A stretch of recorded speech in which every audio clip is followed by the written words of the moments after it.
Okay, Assalamualaikum and very good day everyone. Okay, so in this video I will continue on the lecture, okay, for subtopic 1.7 quadrant diagram.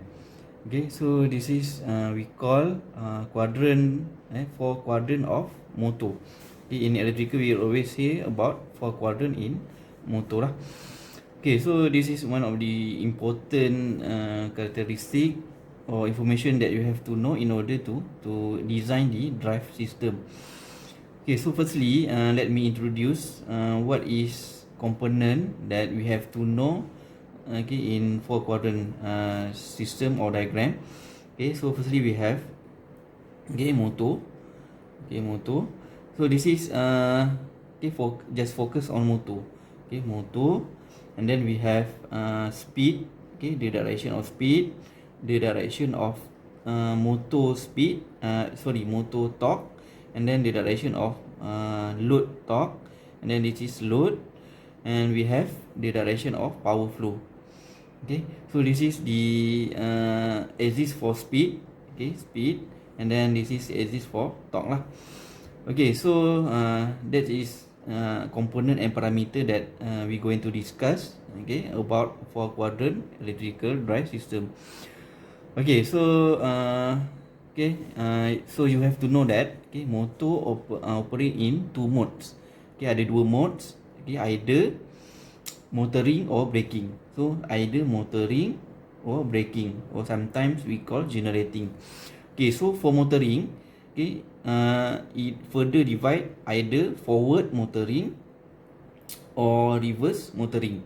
Okay, either forward or reverse. Same goes for braking, either forward braking or reverse braking lah. Reverse braking. Okay, so for forward, okay, for forward motion, okay, forward motion, the speed is always clockwise. Okay, the speed is always clockwise. Okay, ini adalah forward, so the speed adalah clockwise.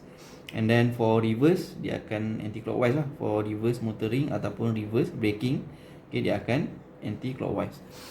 Okay, so next, okay, how we going to read this diagram? Okay, so firstly it's divided into four quadrant. Okay, yes, this is the first quadrant, second, third, and fourth quadrant. Okay, 1, 2, 3, and 4 quadrant. Okay, so okay, for first and third, okay, dia akan operate sebagai motor. First and third, okay, dia akan operate sebagai motor lah. Okay, and then for second and fourth quadrant, dia akan operate sebagai braking. Motor dia akan brake ataupun generating. Okay, sama Alright, and then okay, let's focus on the first quadrant.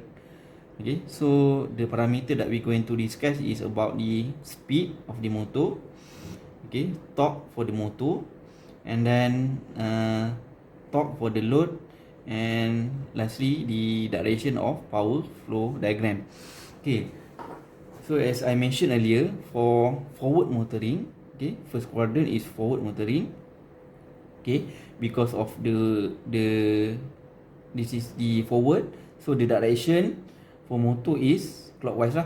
Okay, the direction for motor clockwise. So itu point yang pertama the first point you have to know, the direction for the motor is clockwise. Okay, and then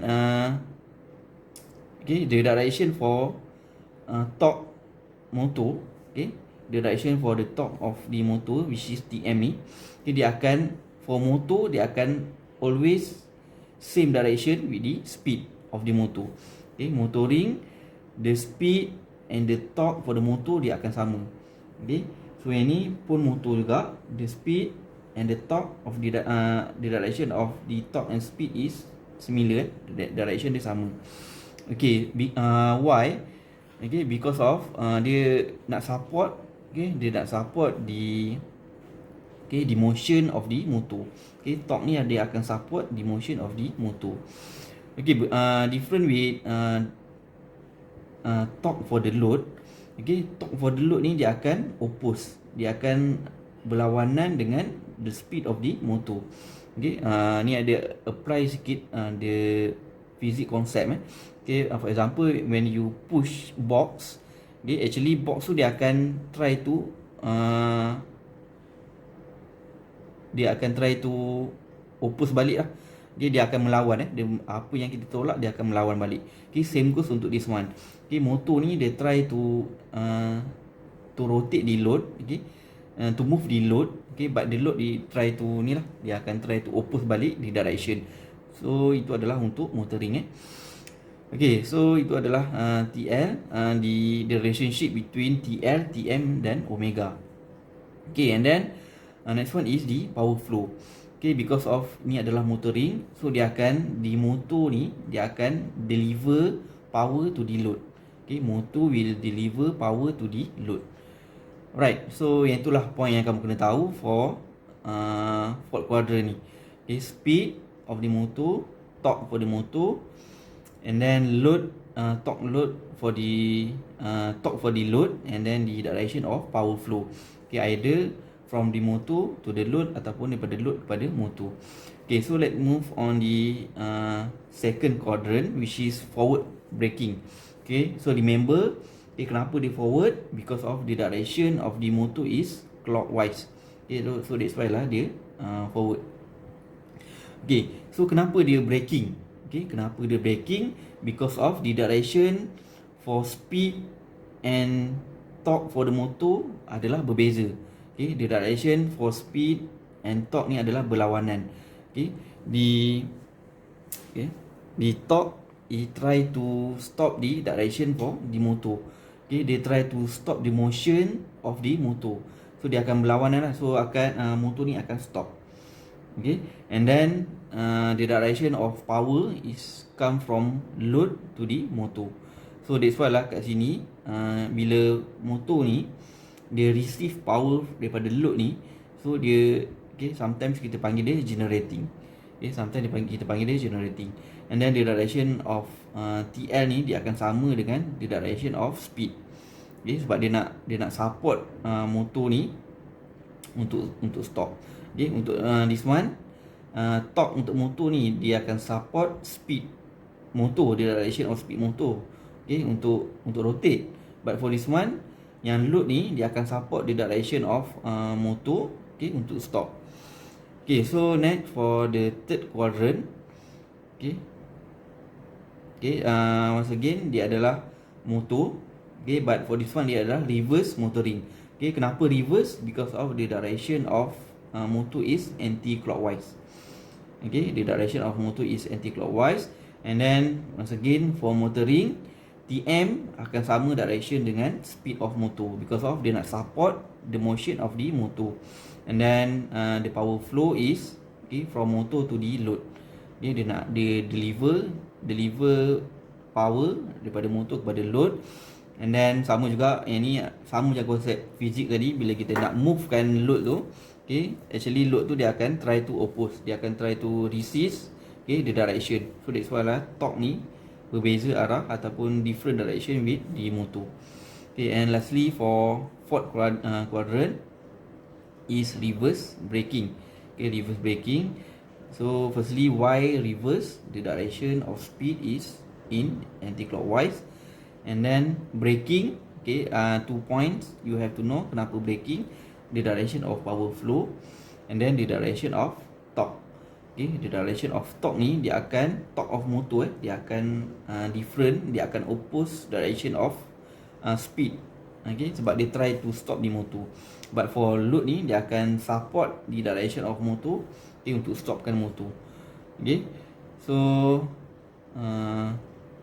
okay, that's all for fourth quadrant. Okay, actually apa yang saya explain ni, okay, you can baca, you can read on the slide. Okay, sama je dia punya explanation. Okay, you have to know, okay, 4 parameter omega, speed, torque of the motor, torque for the load, and then the direction of power flow. Okay, sama ada dia delivered to the load ataupun from load to the motor. Okay,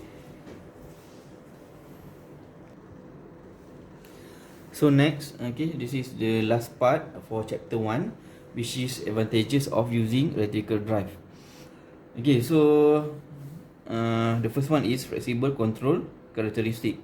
Okay, so when we have learned, okay, electrical drive ni dia akan involve dengan power electronics. So So when involved with power electronics, so kita boleh design okay, a few ni lah, dia punya controller, dia punya drive using power electronic.